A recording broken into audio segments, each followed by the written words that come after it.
Muito bem, e aí a gente falou um pouquinho sobre carga glicêmica, sobre índice glicêmico, as diferenças entre esses termos, que realmente é muito importante, mas afinal, ficou essa dúvida.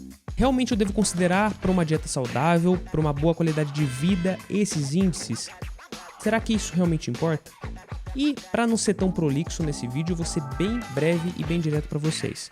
As principais conclusões que alguns autores da revisão sistemática de meta-análise fizeram aqui é a seguinte.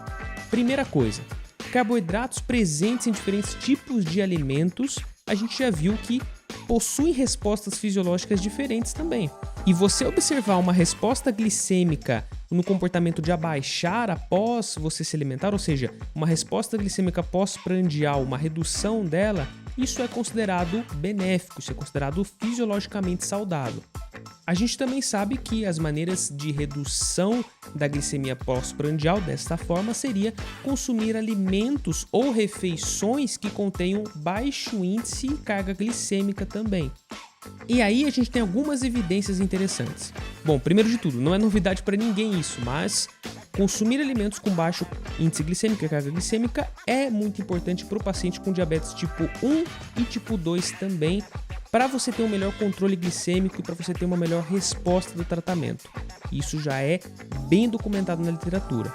Também existe evidência de que dietas com base em baixo índice glicêmico e baixa carga glicêmica têm redução do risco de desenvolvimento de diabetes tipo 2, e isso por meio da melhora na sua sensibilidade à insulina, na função pancreática, e também tem a ver com a redução do risco de desenvolvimento de doenças cardiovasculares. E isso tem a ver porque baixo índice glicêmico, baixa carga glicêmica também melhora o perfil lipídico, também tem uma associação positiva com a redução de alguns marcadores inflamatórios, como, por exemplo, proteína C reativa, que aparece em bastante estudos por aí. Então, para risco de desenvolvimento de diabetes e de doenças cardiovasculares é muito importante. E aí a gente tem um outro dado muito importante também, que quando a gente fala na qualidade dos carboidratos, ou seja, nesses carboidratos e refeições que contêm baixo índice glicêmico e carga glicêmica, isso é particularmente importante para pessoas que têm sobrepeso, que têm risco de desenvolvimento de diabetes tipo 2 e que são sedentários também.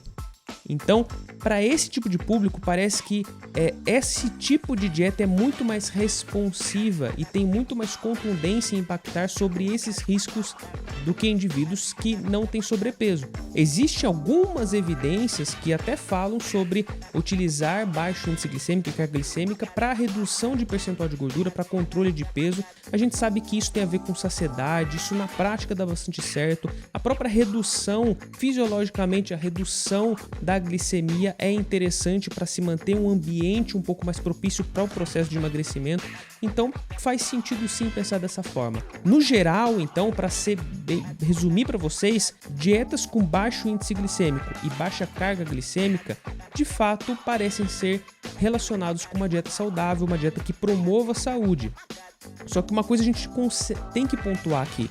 Existem casos e casos. Como a gente viu, os sedentários, pessoas com sobrepeso, isso tende a ser ainda mais interessante. Só que se você pega um atleta de alto rendimento, um atleta que treina muitas horas por dia, que seu gasto energético total está lá em cima e que ele precisa fazer um consumo muito importante de carboidratos, principalmente depois do treino, e que se ele consumir carboidratos fibrosos, como arroz integral, como feijão, se ele começar a consumir alguns tipos de carboidratos que realmente tem muita fibra, esse cara ele não vai conseguir comer aquilo que ele realmente precisa para suprir todas as suas demandas. Por isso que essa regra não é para todo mundo. Então tem casos que a gente precisa até mesmo estimular o consumo de carboidratos com alto índice glicêmico para justamente esse cara poder treinar ainda no mesmo dia com a mesma qualidade ou com uma qualidade um pouquinho melhor do que se ele consumisse carboidratos de baixo índice glicêmico.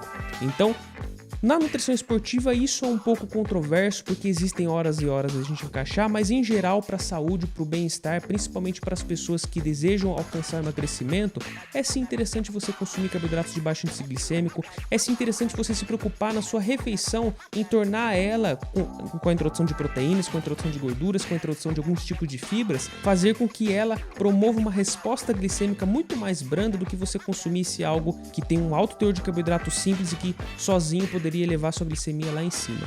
beleza? Espero ter esclarecido a dúvida de vocês. Um grande abraço a todos e até a próxima.